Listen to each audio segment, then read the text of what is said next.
Hello जनता जनार्दन। और आप सब कैसे हो? लगता है कि आप सब ठीक ही होंगे। तो आज का वीडियो पूरा अलग है। हर बार आपको पता ही है कि मैं ट्रैवल व्लॉग बनाता हूँ, पर इस बार मैं कुछ अलग करने की ट्राई कर रहा हूँ। तो आज मेरा पहला पॉडकास्ट है, तो उसमें मैंने मेरे फ्रेंड को इनवाइट किया है। तो उसकी जर्नी हम मतलब वो कॉमन जर्नी रही है कि वो स्टूडेंट में आया था और पीआर तक की जर्नी उसकी कैसी रही। तो उसने मतलब अप्स एंड डाउन्स देखे, कैसे जॉब मिली और उसको फील्ड जॉब कैसे मिली, कैसे पीआर हुआ, वो सब हम ये वीडियो में कंटेंट होगा। तो let's welcome my friend Devansh Patel. Hello everyone. और भाई कैसा है? बस एकदम मौज मौज। अभी तक तो ठीक था, लेकिन जब यहाँ पे आए वीडियो शूट करने के लिए तो काफ़ी दिक्कतें आ गई। पहले तो टायर फ्लैट हो गया, उसके बाद फायर अलार्म बज गया बिल्डिंग में, तो उसमें ही 3-4 घंटे लग गए। तो उसके अलावा तो एकदम बढ़िया हो। सही है, सही है। और तुझे मिलकर बहुत खुशी लगी, मतलब बहुत मज़ा आया आज कि भाई हाँ, बहुत टाइम के बाद हम मिले। तो डेफिनेटली। सही है। तो मतलब फर्स्ट हम शुरू करते हैं कि लेट इंट्रोड्यूस के सब के कहाँ से तू आया है, बैकग्राउंड तेरा क्या है और कैसे तू कनाडा में आया, को मतलब कौन सा ईयर में। तो डेफिनेटली। तो मैं 2018 में आया था। तो उससे पहले 2017 से मैंने प्रिपरेशन शुरू की थी, 1 ईयर पहले से कनाडा आने की। तो उसके अंदर आयल्स दी और फिर कॉलेज सिलेक्शन की। तो उस टाइम तो इतना क्रेज़ था नहीं जितना अभी है राइट नाउ। तो ऐसा कुछ तो था नहीं कि वीज़ा रिफ्यूज़ल या फिर कॉलेज में जगह न मिलनी, ऐसा कुछ। उस टाइम तो बड़े आराम से सिंपल से प्रोसेस हो गई थी, तो कुछ ज़्यादा दिक्कत नहीं आई थी। और मैंने कंप्यूटर प्रोग्रामिंग का कोर्स किया था। तो अब वो 2 इयर्स का डिप्लोमा का कोर्स था, बस वो कंप्लीट किया और फिर वर्क परमिट और फिर पीआर अप्लाई की एंड फिर बस यहाँ पे बैठा हूँ आपके साथ। तो तो मतलब पहले हम शुरू करते हैं कि भाई आइल्स में कोई प्रॉब्लम आई थी कि नहीं आई थी बैक टू इंडिया? आइल्स में थोड़ी आई थी डेफिनेटली, क्योंकि थ्रू आउट द 12th मैं गुजराती मीडियम में पढ़ा हुआ हूँ। तो डेफिनेटली वो थोड़ा ट्रांजिशन में मुझे दिक्कत हुई थी, तो मैंने 3 बार आइल्स दी थी। तो तीसरी बार में क्लियर हो गया था। मतलब इफ़ यू डोंट माइंड कितने कितने बैंड आए थे? मेरे 6 आए थे ओवरऑल उस टाइम पे। सही तो है। और फिर मतलब कंप्यूटर बैकग्राउंड कंप्यूटर में था, तो फिर कैसे मतलब चूज़ किया कि कौन से कॉलेज में जाना है? वो कंफ्यूजिंग होगा। उसमें ऐसा था कि मैंने इंडिया में 12th ही की है, तो 12th के बाद डायरेक्ट आ गया हूँ। तो बीच में मेरे पास 1 ईयर स्पेयर था, तो मैंने उसमें कोर्सेज किए थे प्रोग्रामिंग के, जो C# एंड C++ में होता है, वो जो बेसिक होता है वो इंडिया में किए थे। मतलब कुछ खास, मतलब इतना ज़्यादा बैकग्राउंड नहीं था कंप्यूटर का, जो आया वो यहाँ पे पढ़ाई की वो। हाँ, सही है। तो फिर इधर मतलब कौन सी कॉलेज में एडमिशन लिया और एडवांस डिप्लोमा किया था कि सिर्फ डिप्लोमा? एक्चुअली मैं इंडिया से तो एडवांस डिप्लोमा ही लेके आया था। दरहाम कॉलेज में, ओशवा के अंदर है। टोरंटो से 1.5 आवर्स जैसा ड्राइव है, कुछ ज़्यादा नहीं है। तो वहाँ पे मैंने एडवांस डिप्लोमा का कोर्स लिया था इंडिया में से, लेकिन वो 3 ईयर का कोर्स था। तो मैंने फिर थोड़ी कंसल्टिंग की, खुद रिसर्च की। तो फिर मुझे लगा कि 2 ईयर का जो प्रोग्राम है वो भी काफ़ी इनफ रहेगा मेरे लिए, क्योंकि मैं ऐसा पर्सन हूँ कि मुझे खुद सेल्फ स्टडी करनी ज़्यादा पसंद है। तो मैंने सोचा कि मैं 2 इयर्स का कर लूँगा और बाकी की सर्टिफिकेशन साथ साथ में कर लूँगा। और मतलब तू जब इधर कनाडा में आया था तो पहले सोच कर ही आया था कि पीआर लेने ही है कि सिर्फ स्टडी के फोकस में आया था? कॉम्बिनेशन ऑफ बोथ, ऐसा कुछ है नहीं कि एक ही था। पीआर भी माइंड में थी और पढ़ाई भी थोड़ी बहुत करनी थी, क्योंकि प्रोग्रामिंग थोड़ी मेरे लिए बिल्कुल नई थी उस टाइम पे, मैं कहूँगा यहाँ के लेवल के हिसाब से। तो मैंने कहा था कि लेट्स गिव इट अ गो, और कैसा जाता है देखते हैं। और अगर बैकअप प्लान में था ही था कि पीआर तो आनी ही है, पढ़ाई करेंगे तो तो ऐसे था। तो तो मतलब इंडिया में तूने 12th तक किया तो कॉलेज का तो एक्सपीरियंस नहीं है, पर इधर जब कॉलेज स्टार्ट की तो मतलब कैसा लगा कि इंडिया में ज़्यादा सही होने वाला था कि इधर ज़्यादा अच्छा लगा? पढ़ाई की अगर कंपैरिजन करें तो इंडिया में थोड़ा थियोरेटिकल ज़्यादा है राइट। जैसे हमारे इंडिया में जैसे पढ़ाई होती है, वैसे मतलब लाइक थोड़ा मतलब लाइक थियोरेटिकल ज्ञान ज़्यादा है इंडिया में एज़ कम्पेयर टू हियर। जब मैं यहाँ आया तो यहाँ पे सारा सब कुछ प्रैक्टिकल था। आप बिलीव नहीं करोगे, 2 इयर्स का मेरा कोर्स था और 2 ईयर में मैंने लाइक पेन और पेंसिल को छुआ नहीं है। Like every single thing was on my laptop. तो मतलब हर एक चीज़, हर एक सब्जेक्ट, मेरे पाँच पाँच सब्जेक्ट थे एवरी सेमेस्टर, और हर एक का काम ऑनलाइन, हर एक चीज़ें, और हर एक चीज़ लाइक वीडियो प्रेजेंटेशन से पढ़ाई होती थी। सही है। मतलब कि कनाडा तू आ गया तो उसके पीछे का कुछ रीज़न था, घर से कोई प्रेशर था कि कुछ तूने मोटिवेट, किसी ने मोटिवेट किया था कि भाई तू फॉरेन जा पढ़ाई कर, मतलब क्या था दिमाग में कि कनाडा ही आना है, क्यों ऑस्ट्रेलिया और यूके चूज नहीं किया? आ, कि मतलब वैसे सबको पता ही है कि कनाडा में पीआर इजी है, राइट? तो मतलब लाइक पढ़ाई करने बाहर ही जाना था, ये तो थोड़ा बैक इन द माइंड था ही। तो मतलब लाइक चूज़ करने का जब टाइम आता है तो ऑस्ट्रेलिया में थोड़ा दिक्कत है, क्योंकि उसमें 7 बैंड की रिक्वायरमेंट थी जब मैं यहाँ आने वाला था। अभी के हिसाब से तो पता नहीं क्या है, लेकिन उस टाइम 7 बैंड की रिक्वायरमेंट थी वहाँ पे।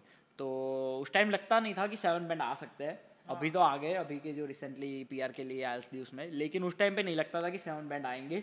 तो फिर ऑस्ट्रेलिया को कैंसिल किया, यूएस में कोई ऑप्शन था नहीं। तो फिर और न्यूजीलैंड में भी कुछ मेरा खास दिल नहीं था, तो मैंने कहा चलो कनाडा ही चल जाए।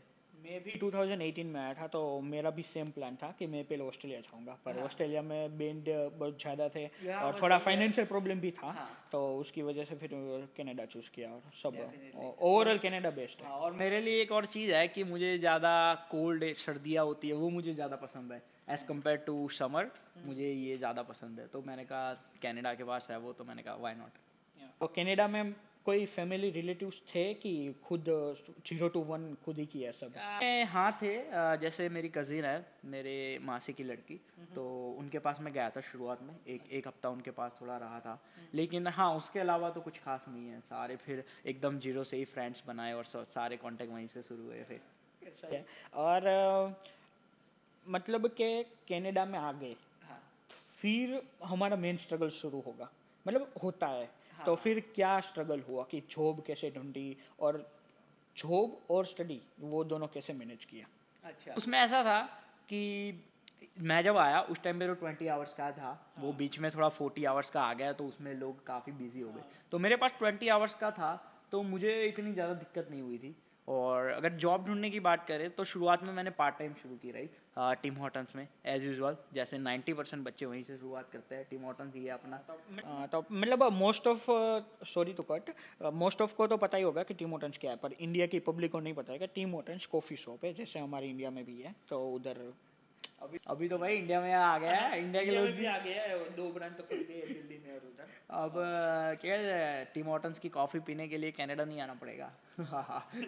तो हाँ, उसमें शुरुआत की मैंने, और 20 आवर्स वहाँ पे करता था, और फिर बाकी का टाइम पढ़ाई में। तो कुछ मतलब ज़्यादा दिक्कत नहीं हुई थी शुरुआत में। फिर मैंने थोड़ी ज़्यादा जॉब शुरू करनी हुई, फिर थोड़ी दिक्कत थोड़ी हुई, लेकिन फिर भी मैनेज हो ही जाता है। हाँ, तो फिर मतलब 4 सेमेस्टर होंगे, 2 साल का कोर्स था तो। हाँ, डेफिनेटली तो यस। उसमें कोई प्रॉब्लम आई कि किसी में फेल हुए और वो प्रॉब्लम आई हो? नहीं आई, भगवान की कृपा से सब कुछ हो गया सही से। मैं थोड़ा खुद पे रिसर्च करने वाला बंदा हूँ, तो मतलब मैं उसमें बात करता हूँ कि कॉलेज की बात करूँ तो जो मेरा कोर्स था ना, वो मुझे पता नहीं था, थोड़ा एडवांस लेवल का था। तो मेरे साथ में जो सारे पढ़ाई करने वाले थे, उन्होंने इंडिया से थोड़ी बैचलर की होती है, या फिर 3 साल का इंडिया में डिप्लोमा किया होता था प्रोग्रामिंग में। तो सारे मतलब लाइक मेरे से ज़्यादा नॉलेजेबल होते थे वहाँ पे जब क्लास में मैं बैठा होता था। तो सभी को मतलब लाइक थोड़ी बहुत प्रोग्रामिंग की बैकग्राउंड आती थी। मैं ऐसा बंदा था कि मेरे पास काफ़ी कम एक्सपीरियंस था उसके बारे में, पढ़ाई में। तो मुझे प्रोफेसर लोग जब सिखाते भी थे ना, तो थोड़े एडवांस लेवल का सिखाते थे, ऐसा नहीं कि एकदम बेसिक से शुरू करें। तो मुझे यूट्यूब पे या ऐसे कोई आउटसाइड थर्ड पार्टी कोर्सेज थोड़े करने पड़े, तो वो थोड़ी दिक्कत हुई। लेकिन हाँ, प्रोफेसर थोड़े बहुत हेल्पफुल थे, वो थोड़ा बता दे कि भाई यहाँ से तुम पढ़ सकते हो वगैरह। तो वो हो गया था। और कोर्सेज़ की बात करें तो हाँ, थोड़े हार्ड थे, मुझे दिक्कत हुई। लेकिन पहले 2 सेमेस्टर तो बहुत इजी थे मेरे लिए, तो उसमें हो गया। लेकिन तीसरे और चौथे में मुझे काफ़ी मतलब हार्ड वर्क करना पड़ा था असाइनमेंट्स करने के लिए। ओके। तो फिर इंडिया के एजुकेशन को तो हमको सब पता ही है। हाँ। तो कनाडा के एजुकेशन मतलब सब ऑनलाइन, नो मतलब ऑनलाइन, मतलब कि सब लैपटॉप में ही करना है, नो हाँ। Pencil no pen. हाँ। तो वो कैसा रहा कि मतलब कि एकदम यूजफुल हो गए थे कि हाँ, हो ही जाते हैं हम यूज़फुल, क्योंकि धीरे धीरे वो स्पीड पकड़ते हैं, तो मतलब हो ही जाते हैं। तो मेरे मतलब मैंने जब किया था ना, मतलब मैं भी 2018 में आया था, तो हाँ। हमारे में भी प्रोफेसर बहुत हेल्पफुल थे, हाँ। मतलब हाँ। हाँ। क्योंकि जो मैंने कोर्स किया था एडवांस डिप्लोमा में, तो फिर उधर स्टूडेंट आते थे, बहुत आते थे, हाँ। हाँ। पर प्रोफेसर भी मतलब बहुत हेल्पफुल थे कि भाई उसको भी पता है कि ये इंटरनेशनल स्टूडेंट है तो उसको सब पता नहीं होता है कि एजुकेशन का सिस्टम क्या है वो सब, तो हो गया था। कॉलेज में होता ही है वो ट्यूटोरियल, जैसे ट्यूटर्स होते हैं वो आपको हेल्प करते हैं, वो बेसिकली आपके क्लास में ही होते हैं, लेकिन जो क्लास के जो ब्राइट बच्चे होते हैं जो पहले तीसरे चौथे नंबर पे आते हैं उनको वो as a tutor as a job करते हैं, तो वो आपके साथ ही पढ़ते हैं। लेकिन अगर आपको कोई दिक्कत आती है तो अगर आप प्रोफेसर को बग नहीं करना चाहते तो आप उनका कांटेक्ट करके एक कंसल्टेशन रख सकते हो या एक सेशन बुक करा सकते हो 1 आवर 2 आवर, तो वो आपको हेल्प कर सकते हैं। तो यहाँ के कॉलेजेस में ये थोड़ी अच्छी बात है। सही है। तो फिर जब मतलब कि स्टडी कंप्लीट हुई तब तक क्या प्लान था कि भाई जॉब फील्ड जॉब ही करेंगे कि दूसरी अच्छी जॉब मिलेंगे तो उसमें भी हम एंटर करेंगे? डेफिनेटली जैसे हर एक पर्सन का ड्रीम होता है, जैसे ही पढ़ाई ख़त्म होती है उसके बाद हम प्रीफर करते हैं कि हम क्यों ना फील्ड जॉब करें, राइट। तो एट द एंड गोल तो यही था कि फील्ड जॉब करनी है, राइट। लेकिन अगर न मिले तो बैकअप प्लान था कि शुरुआत कहीं से करते हैं जहाँ से पीआर की शुरुआत हो जाए एक टाइम पे, राइट।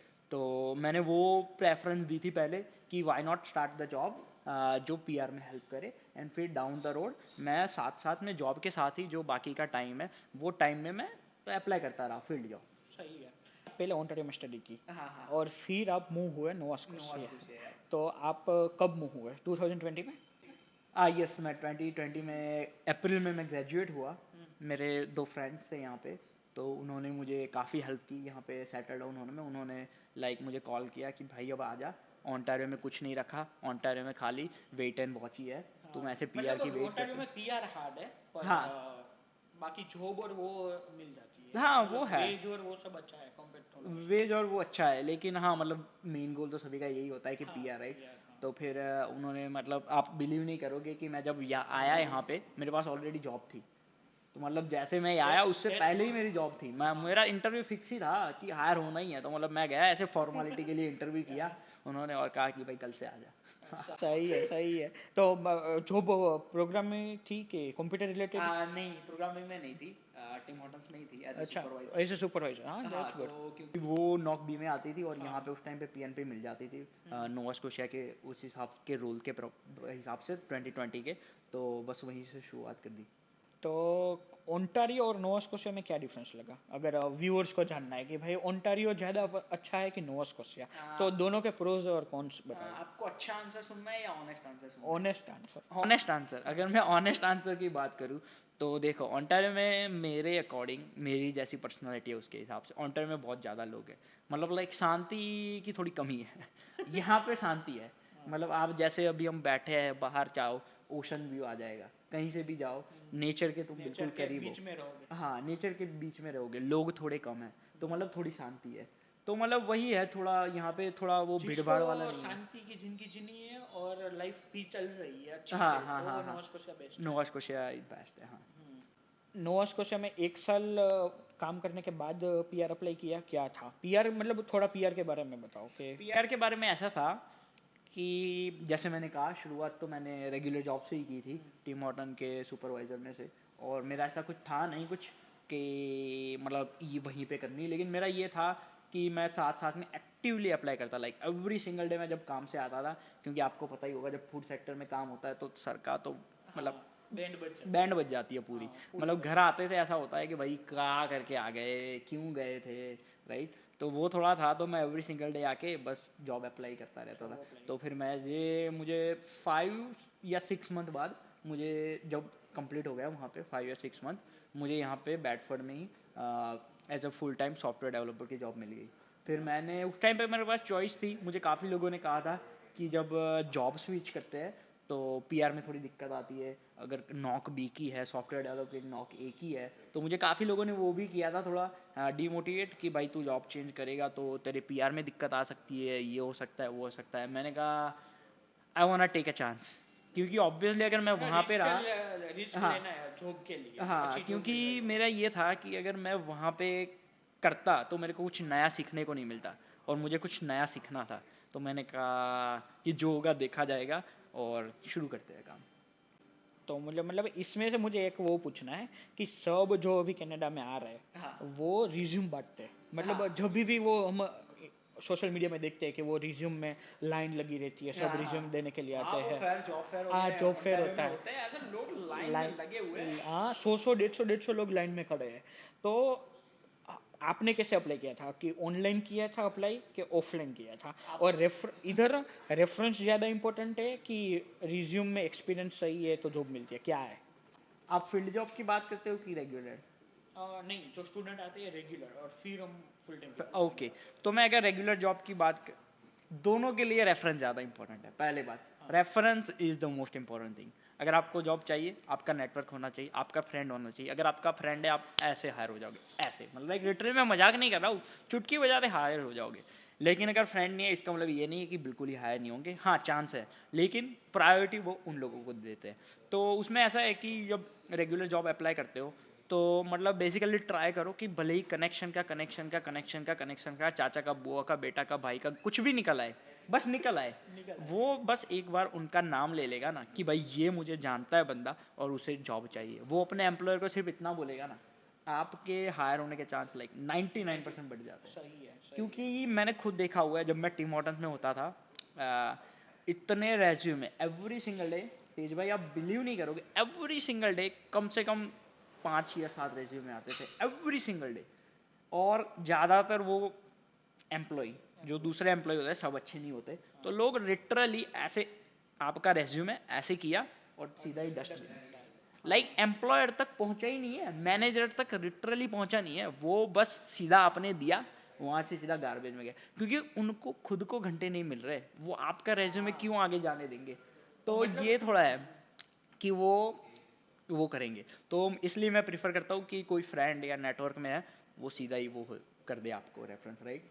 तो मतलब कि आप लोगों को ऐसा नहीं है कि आप ऑफलाइन भी ना दो, कि उधर हायरिंग चल रही है तो ऑफलाइन दो, वो कोई बात नहीं है, पर ये रेफरेंस इंपॉर्टेंट है, कनाडा में बहुत इंपॉर्टेंट है।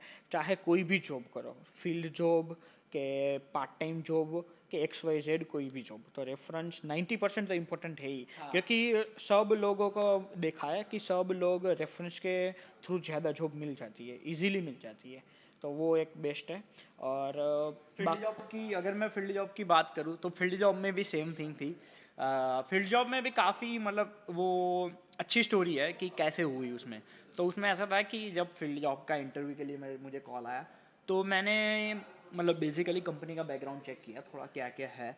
फिर मैंने लिंक्डइन पे थोड़ा रिसर्च किया, और लिंक्डइन से रीच आउट करने का ट्राई किया कि कोई वहाँ पे सेम पोजीशन पे काम कर रहा हो, उसके साथ जरा बात हो जाए तो पता लगे कि भाई इंटरव्यू प्रोसेस कैसी होती है, क्या क्या चीज़ें होती है। तो मैंने ये थोड़ा किया, वो मुझे बहुत बेनिफिट हुआ इस चीज़ का। तो मैंने लिंक्डइन पे 3-4 लोगों को रीच आउट किया, और उन्होंने मुझे थोड़ा बहुत बताया इंटरव्यू प्रोसेस के बारे में। ऐसा तो पूरा ही चीट कोड ही नहीं दे दिया कि ये पूछेंगे, लेकिन हाँ थोड़ा मतलब मुझे नेविगेशन दी कि भाई पहला इंटरव्यू ऐसा होगा, दूसरा ऐसा होगा, तीसरा ऐसा होगा, चौथा ऐसा होगा। तो वो 4 इंटरव्यू होते हैं ऐसे। तो वो पहला रेगुलर होता है, फिर पैनल होता है, फिर मैनेजर के साथ होता है, ऐसे ऐसे थोड़ा बहुत था। तो मुझे वो काफ़ी थोड़ी वो गाइडेंस मिल गई थी कि कैसे और किस जॉब कैसे प्रिपरेशन की जाए। जैसे कोडिंग का इंटरव्यू था, तो लाइक मुझे डर था कि वो कौन सी लैंग्वेज में पूछेंगे, कौन सी लैंग्वेज, लेकिन मुझे ये हो गया था श्योरिटी, जैसे उन्होंने बताया था लिंक्डइन से जिनको मैंने रीच आउट किया था। इजीली हो गया कि नहीं, भाई हाँ, पता ही है कि यही पूछेंगे। नहीं मतलब उन्होंने कहा था कि तू तेरी जो भी पावरफुल लैंग्वेज है ना, उसमें इंटरव्यू दे सकता है। तो वहाँ पे मुझे थोड़ा स्ट्रेस भी हो गया कि चलो कोई नहीं, देखा आराम जाएगा। से ये वो थोड़ी अच्छी बात लगी थी मुझे।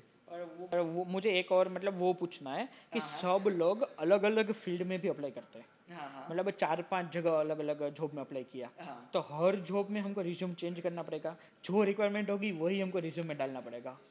Definitely I would recommend, yes for क्योंकि श्योर।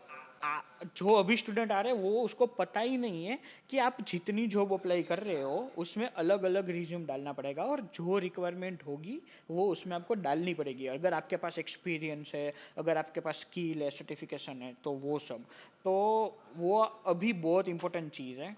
तो आपने भी ऐसा किया था, जितनी जॉब आपने अप्लाई की थी रिक्वायरमेंट के ऊपर से आपने डाला था रिज्यूमे? डेफिनेटली आज भी मेरे पास लैपटॉप में हर एक फोल्डर है, हर एक कंपनी के नाम से। मतलब जो कंपनी में मैं अप्लाई करूँ, उस कंपनी का मैं पहले फोल्डर बनाता था, फिर जो मेरा रेज्यूमे जो वर्ड का है उसको उसमें कॉपी पेस्ट करके वहाँ पे मॉडिफाई किया, और उस फोल्डर में से ही अप्लाई करना। मतलब हर एक कंपनी में मैंने जो अप्लाई किया, हर एक का अलग अलग फोल्डर है। और उसमें मतलब ऐसे है कि देखो जो हायरिंग करते हैं ना, ऐसे ही नहीं है कि अभी ऐसा कुछ रहा नहीं, अभी एआई का ज़माना है, तो हर एक बंदा कोई ऐसे बैठेगा नहीं कि आपका रेज्यूम आया, इसका देखा, उनको हज़ारों आते हैं एप्लीकेशन। तो वो बेसिकली क्या करते हैं पता है तेज भाई, उनका अपना सॉफ्टवेयर है, सॉफ्टवेयर में डाल दिए जो सारे के सारे आए रेज्यूम, उसमें से देखेगा कि जॉब की डिस्क्रिप्शन के साथ किसका ज़्यादा मैच करता है, एक्सपीरियंस, वो वर्ड मैच, ऑटोमेटिक ही वो निकल जाएगा जो हाँ बाकी के रिज्यूम है वो फिल्टर आउट ही हो जाएगा, हाँ, तो मतलब वो ऑटो मैच हो जाएगा। तो मतलब बेसिकली उनके पास 1000 रेज्यूम है, उनके उसमें से उसको 10 रेज्यूम आएंगे देखने को, और अगर आपने मॉडिफाई नहीं किया उस जॉब की डिस्क्रिप्शन के हिसाब से, आपका चांस मतलब लाइक 50% 60% वहीं खत्म हो गया, कि मतलब लाइक आपसे कई लोग ज़्यादा पहले आ गए, सिर्फ उसकी वजह से जिसकी वजह से उन्होंने डिस्क्रिप्शन पढ़ी, उसके हिसाब से उनका एक्सपीरियंस और उनकी स्किल्स थोड़ी बहुत मैच, ऐसा नहीं है 100% करनी है। आप सॉफ्टवेयर डेवलपर हो तो कुछ लैंग्वेज आपकी फिक्स होती है, लेकिन जो जॉब डिस्क्रिप्शन में ऐसी 2-3 मेंशन कर देनी है पहले, और फिर आगे जब इंटरव्यू आता है, जैसे इंटरव्यू के लिए कॉल आता है, तो पहला इंटरव्यू तो बहुत बेसिक होता है, ऐसा कुछ होता नहीं है, आपको कुछ ऐसा नहीं पूछ लेंगे कि भाई ये पूरा टेक्निकल नहीं पूछ लेंगे, वो नॉर्मल होता है। तो आपको पता लग जाए कि हाँ भाई कंपनी ने आपके लिए इंटरेस्ट दिखाया है, अब आपको आगे की प्रिपरेशन करनी है कि आपको अभी क्या थोड़ा कौन सी लैंग्वेज पे काम करना है या कौन सी स्किल्स पे काम करना है, उसके लिए आपको एक हफ्ता जैसा मिल जाएगा, तो वो उसमें आप प्रिपरेशन कर सकते हो सारी की सारी। सही है। तो और मतलब ये पूछना है कि जब आपने फील्ड जॉब मिली हाँ तो उसके बाद आपको मतलब 1 साल के बाद आपने पीआर अप्लाई की थी, राइट? हाँ, 1 साल बाद। हाँ। तो कितने आवर्स आपने काम किया और कितने आवर्स चाहिए, और नोवा स्कोशिया में कितने टाइप के पीआर के प्रोग्राम है?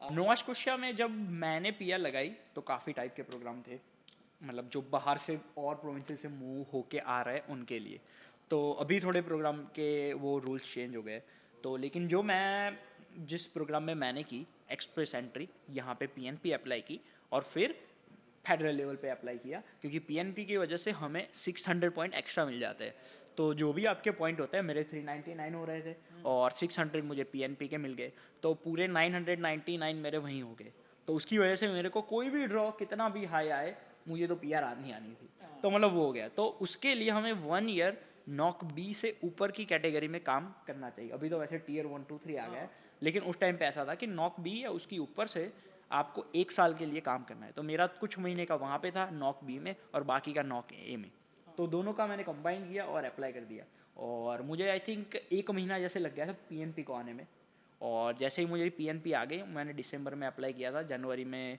मेरी आ गई थी, जनवरी एंड में, फिर मैंने डायरेक्ट फाइल अपलोड कर दी पीआर के लिए, और वो मुझे 7 तो नहीं 6 महीने में मुझे आ गई एग्जैक्ट, मेरे जून में मेरा पीआर आ गया था। और सबके दिमाग में एक डाउट रहता है कि इंडिया से तो हम आइल्स देकर आए ही, तो वापस देनी पड़ेगी? हाँ, वापस देनी पड़ेगी, क्योंकि उधर आपने एकेडमिक दी थी, इधर आपको जनरल देनी पड़ेगी। तो कितने इधर जनरल में, मतलब अगर आप पीएनपी में फाइल लगाते हो तो कितने बैंड चाहिए? ऑन टॉप ऑफ माइंड मुझे पता नहीं है, लेकिन बहुत ही कम चाहिए, मतलब 5 बैंड गिन लो आप, 5 बैंड ही चाहिए, मतलब लाइक लिटरली उतने ही चाहिए, अगर नोवा स्कोशिया की बात कर रहा हूँ, मुझे बाकी प्रोविंसेस की नहीं पता, लेकिन यहाँ पे ज़्यादातर स्ट्रीम्स है जो उसमें 5 बैंड ही चाहिए, मतलब कुछ नहीं है वो तो। और जब आप यहाँ पे 2 साल रह लेते हो ना, मेरी पर्सनली बात करूँ, मैंने इंडिया में 3 बार दी थी, जैसे मैंने अभी मेंशन कर दिया, मेरी इंग्लिश लाइक थोड़ी बहुत कच्ची थी उस टाइम पे जब मैं इंडिया में था, मैंने 2 साल यहाँ पे कुछ नहीं किया, कुछ मतलब ऐसे इंग्लिश का फोकस नहीं किया, रेगुलरली बातचीत की, कम्युनिकेशन की, मेरे को 7 बैंड आ गए, और लिसनिंग में तो 8 थे, तो मतलब लाइक लिटरली, और प्रिपरेशन भी नहीं थी, बंदा को इंग्लिश पावरफुल आ गया, अपने आप ही हो जाती है, कुछ फोकस नहीं करने का। हाँ, तो वो डरने की जरूरत नहीं है। एटमॉस्फेयर ही ऐसा रहता है। हाँ, एटमोसफियर ही ऐसा रहता है, जॉब पे तुम बात करते हो, कस्टमर से बात करते हो, तो नॉर्मली तुम्हारी अंग्रेजी वैसे ही फ्लुएंट होती रहती है, तो मतलब उसका तो कोई फिक्र ही नहीं है। तो मतलब जिसकी इंग्लिश कमज़ोर है तो वो चिंता मत करो, ऑटोमेटिक अच्छी हो जाएगी, जॉब वॉब मिलेगी, या एटमॉस्फेयर ही ऐसा होगा कि हो जाएगी। पर ज़्यादातर तो हम प्रीफर, मतलब इंडियन लोग तो इतना ही प्रीफर करते हैं कि हम इंडियन के साथ ही रहे, तो मतलब कि घर में तो हमारे हिंदी और गुजराती ही चलती है, जो भी है, साउथ इंडियन है तो उसकी लैंग्वेज है, गुजराती है तो उसकी लैंग्वेज है, पंजाबी है तो पंजाबी लैंग्वेज है, पर बाहर जहाँ भी जॉब करो उधर तो हमको इंग्लिश ही बोलनी है, तो हो जाती है, ठीक, सही है। तो फिर आप रिकमेंड क्या करोगे कि किसी को भी अभी, मतलब जो इंडिया से आ रहा है वो ओंटारियो में आए कि नोवा स्कोशिया में आए? डेफिनेटली नोवा स्कोशिया, डेफिनेटली, क्योंकि जो अभी के रूल्स है, जैसे जिस स्ट्रीम में मैंने अप्लाई की उन्होंने वो स्ट्रीम बंद कर दी, लाइक टोटली कोई नहीं कर सकता अब। मतलब कर सकते हैं जिन्होंने यहाँ से स्टडी की है, नोवा स्कोशिया प्रोविंस की किसी भी कॉलेज या यूनिवर्सिटी। हाँ, वो स्ट्रीम में उनका बंद हो गया है, तो उनके लिए अभी थोड़ी और भी स्ट्रीम्स है, ऐसा नहीं है, लेकिन इतनी फास्ट नहीं है जितनी वो स्ट्रीम थी।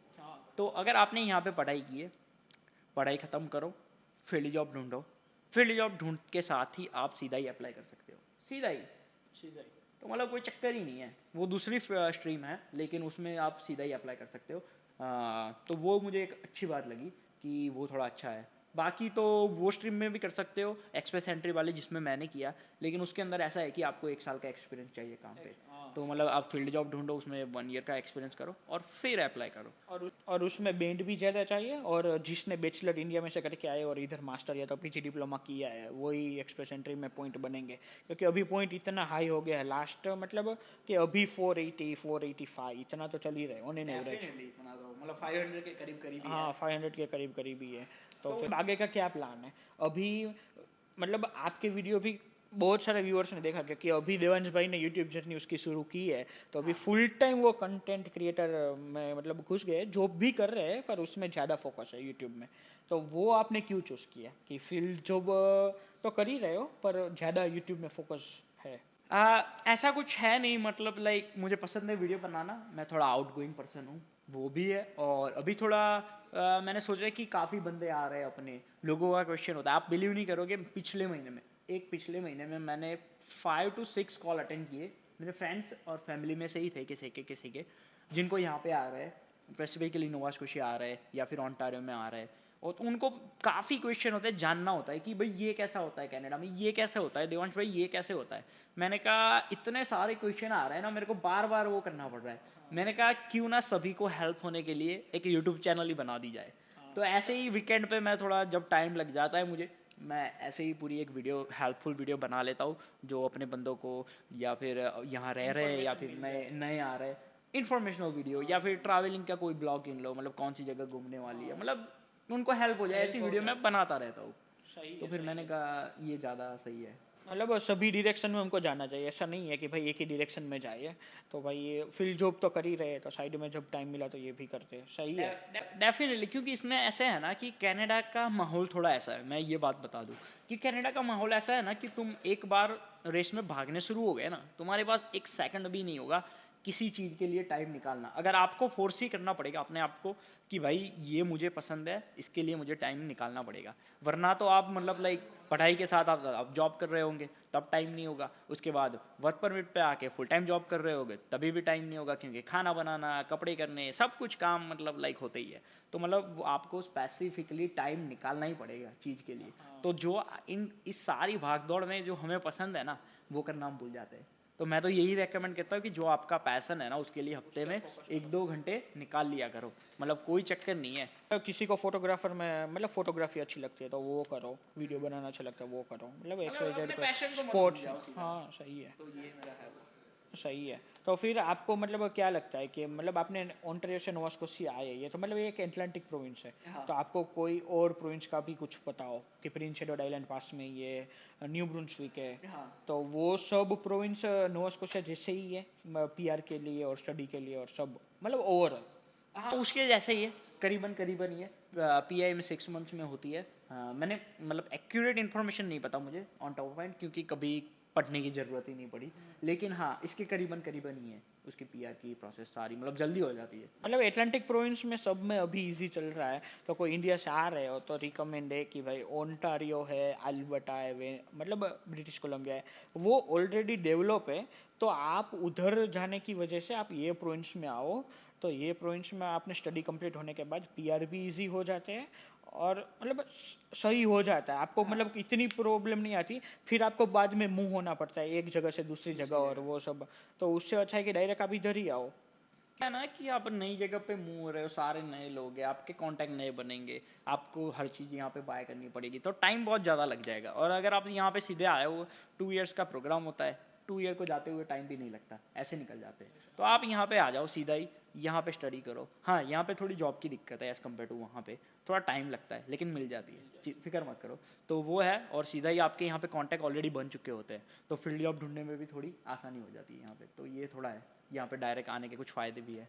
हाँ, तो मतलब अभी आपका ज़्यादा टाइम नहीं लूँगा, पर लास्ट में ऑडियंस को एडवाइस देनी है कि कनाडा में आना चाहिए कि नहीं आना चाहिए, क्योंकि अभी बहुत नेगेटिविटी फैल रही है कि भाई इतना क्राइम हो गया है, ये चल रहा है, वो चल रहा है। तो मतलब कि क्या है, मतलब ऑनेस्ट आंसर। ऑनेस्ट एकदम हाँ। एकदम। तो ये क्वेश्चन तो बहुत ही लाइक सही पूछ लिया आपने, मतलब इस पे तो मैं अभी 1 और घंटा बोल सकता हूँ, इस पे ऐसा टॉपिक बात कर दी। तो अगर मैं मेरे सेल्फ को कहूँ, अगर मुझे मेरे सेल्फ को, अगर लेट्स हाइपोथेटिकली सोच ले कि मुझे अभी आना हो इंडिया से और मेरे सेल्फ को मुझे कुछ कहना हो, तो मैं ये कहूँगा कि देखो अभी जॉब की दिक्कत चल रही है, राइट। तो कुछ लोग ऐसे होते हैं कि इंडिया में फुल टाइम जॉब कर रहे हैं, काफ़ी अच्छी वेल पेड है, फिर भी वो यहाँ पे आना चाहते हैं। तो मैं कहूँगा भाई क्यों, इंडिया में सब सेट है, इंडिया में शांति है। मैं इसलिए नहीं कह रहा हूँ कि मैं यहाँ पे सेटल डाउन हूँ, मतलब ऐसा आप कुछ। एग्जांपल दे सकते हो कि कितना पे होता है इंडिया में तो नहीं आना चाहिए? मैं कहूँगा जैसे मेरी फील्ड की बात करें आईटी की, तो इंडिया में मतलब नॉर्मली जो मेरे साथ बंदे थे उनकी 70-80,000 अभी पे है मिनिमम, मैं कह रहा हूँ। कई लोगों की लाख के ऊपर भी है अभी, राइट। तो मतलब उनको आने की अभी इतनी ज़रूरत नहीं है, मतलब इंडिया में शांति है, शांति से एंजॉय करो, राइट। तो मैं ऐसा इसलिए नहीं कह रहा किसी के दिमाग में ऐसा होता है कि भाई कनाडा में नेचुरल सीनरी अच्छी है, हाँ। शांति है, क्राइम कम है, हाँ। तो फिर क्या है? तो मतलब आप बता सकते हो कि भाई इंडिया में पॉपुलेशन भी ज़्यादा है, इधर पॉपुलेशन भी कम है, तो ये उसमें ऐसा है ना ब्रो कि जैसे आपने कहा क्राइम कम है, ऐसा मतलब लाइक बहुत कम है। मतलब यहाँ पे भी क्राइम होता है, जैसे आप डाउनटाउन में चले जाओ, किसी को चाकू लगा दिया, ये कर दिया, वो कर दिया, तो वो सभी हो रहा है अभी, राइट। तो और अभी इतने बंदे आ गए कनाडा में कि जॉब की काफ़ी दिक्कत हो रही है, मतलब लाइक लिटरली लोग, लाइक लिटरली मैं किसी को डिमोटिवेट नहीं करना चाहता, लेकिन ये फैक्ट है। अभी लिटरली लोग लाइक रो रहे हैं, लाइक लिटरली वो कह रहा है कि भाई जॉब नहीं है, जॉब नहीं है, जॉब नहीं है। तो ये बात सच है। तो ये थोड़े फेज़ है, ये 3-4 साल का फेज़ है, मुझे लगता है ऐसा कि आने वाले 3-4 साल में थोड़ा होने वाला है, क्योंकि अभी काफ़ी लोगों को कनाडा थोड़ा वेलकमिंग है, तो काफ़ी लोग आ गए हैं, राइट। तो उसकी वजह से थोड़ा जॉब का फेज़ है, अभी डेवलप होगा 3-4 साल, तो थोड़ा 3-4 साल में रिकवर हो जाएगा, राइट। तो अभी जो 3-4 साल है, अगर आप रेडी हो टॉलरेट करने के लिए, ओके हो, तो डेफिनेटली आ जाओ भैया। पर्क्स भी बहुत ज़्यादा है यहाँ पे, आप काम करोगे तो आपके आवर्स की वैल्यू ज़्यादा है एज़ कम्पेयर टू इंडिया। खर्चा भी ज़्यादा है, जैसे रेंट गिन लो, ग्रॉसरी गिन लो, इन्फ्लेशन भी बहुत ज़्यादा है। जैसे 3-4 साल में तो रेंट और मतलब लाइक ग्रॉसरी मैं कहूँगा डबल हो गई है, जो मैं जब आया तब पे करता था उससे डबल हो गई है।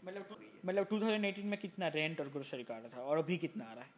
रेंट की बात करूँ तो आई स्टिल रिमेंबर, मैंने 300 से भी कम, आई थिंक 280 जैसा रेंट पे किया हुआ है, 280। और ग्रॉसरी का कुछ 150 या 180 जैसा, मेरा उस भी जब इतना उस ही टाइम था। पे आया हाँ, था। मैं 2018 में आया, 275 कर रहा था, और यूटिलिटीज इंक्लूडेड। Yeah, अभी same तो thing, यूटिलिटीज same भी thing। वो एक्सक्लूडेड है। और अभी की बात करें तो लाइक प्रीटी मच डबल है, लाइक 600 से जैसा रेंट है। और ग्रॉसरी की बात करें तो ग्रॉसरी में 300 लगा लो।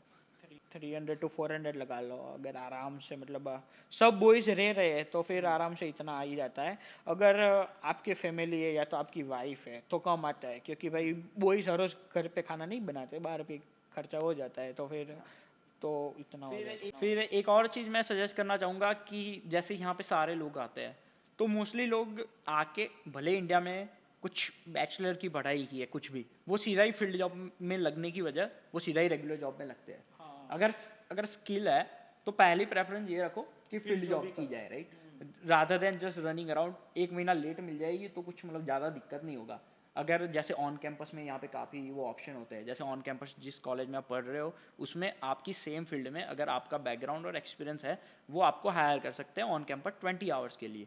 जैसे मेरी आईटी की फील्ड थी तो हमारे कॉलेज में भी था ये थोड़ा बहुत। तो मतलब वो ज़्यादा पहले प्रेफरेंस रखो, क्योंकि वो आगे जाके फील्ड जॉब में आपको काम आएगा कि ये एक्सपीरियंस था, आप वो शो कर सकते हो, भले ही वो पार्ट टाइम है। तो वो थोड़ा है। और अगर एक और चीज़ की मैं बात करूँ तो वो है खर्चे की, राइट।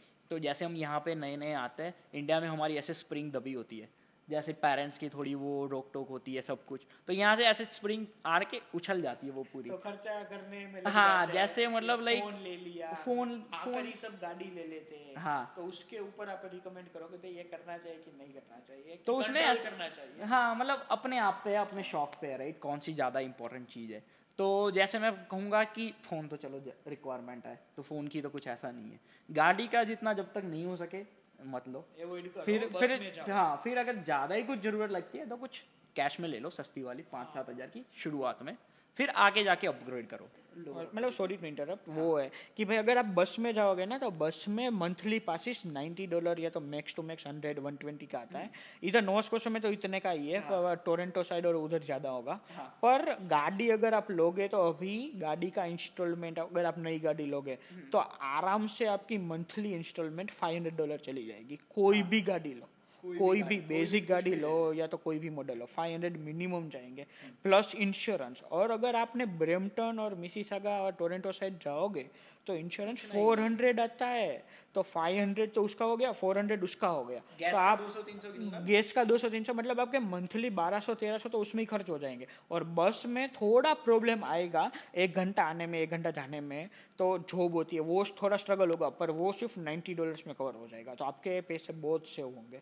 तो जब तक आपको ज़रूरत नहीं है तब तक मत लो। और उसमें भी एक और क्वेश्चन होता है, जैसे लोग कहते हैं कि मैं सस्ती गाड़ी ले रहा हूँ, मेरा इंस्टॉलमेंट नहीं है, मैंने 5 हज़ार दे के कैश में ले ली, अब मेरा कोई इंस्टॉलमेंट नहीं है, इंश्योरेंस आता है 200 का और वो हो गया और गैस का हो गया, ये तो खर्चा ही नहीं है, मैं तो मतलब लाइक एकदम सही कर रहा हूँ। तो उसमें भी ऐसा है कि मेंटेनेंस है गाड़ी का। जैसे गाड़ी है तो यहाँ पे 2 सीज़न है, विंटर और समर, दोनों के अलग अलग टायर होता है, उसको डलवाया, 2-3 महीने बाद वो ऑयल चेंज वगैरह आ गया, फिर गाड़ी में ब्रेक पैड्स करे गए, रोटर्स चला गया, मेरे पिछले महीने ही मतलब लाइक लिटरली मैंने 800 जैसा खर्चा कर दिया गाड़ी में।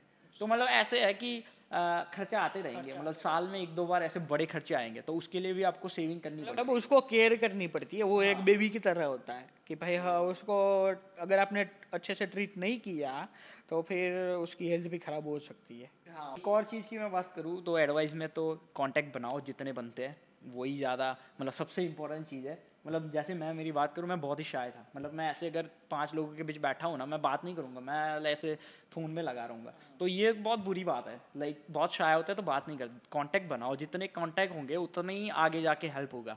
तो जैसे ही आगे जाते हो, फील्ड जॉब गिन लो या कुछ भी गिन लो, कॉन्टैक्ट बहुत ज़्यादा इंपॉर्टेंट है यहाँ पे। तो कॉन्टैक्ट रखा करो। और अगर एक एक और चीज़ इंपॉर्टेंट चीज़ की बात करें तो लर्न टू से नो। यहाँ पे लोग ऐसे ऐसे आते हैं ना, आपको कच्चा चबा जाएंगे। मतलब कांटेक्ट रखो, अपनी एक लिमिट रखो कि यहाँ से मुझे ना करना है। तो क्योंकि मतलब कोई भी गलत संगत गिन लो या कुछ भी गिन लो, कुछ रिक्वेस्ट भी गिन लो, आपका टाइम भी चला गया, कुछ भी चला गया, तो मतलब बहुत वो चीज़ें हैं जो आपको ध्यान रखनी है। अगर कहीं पे आपको लगे कि ये चीज़ मेरे लिए नहीं है, जस्ट से नो। क्योंकि इंडिया में तो हमारे ऊपर पेरेंट्स का हाथ होता है। पेरेंट्स मतलब कि रात के आप लेट आते हो तो पेरेंट्स फ़ोन करके बोल देते हैं कि भाई कहाँ पे है ये सब। और इधर क्या है, फ्रीडम ही फ्रीडम है भाई। आप रात के 2 बजे आओगे तो भी आपको कोई पूछने वाला नहीं है कि आप क्या कर रहे हो, कहाँ पे हो। तो आपको ही देखना है कि भाई आप क्या कर रहे हो, आप अपना करियर बनाने आए हो, ना कि आप गलत रास्ते पे जाओ और ये सब करो। तो वही स्टूडेंट के लिए रिकमेंड है।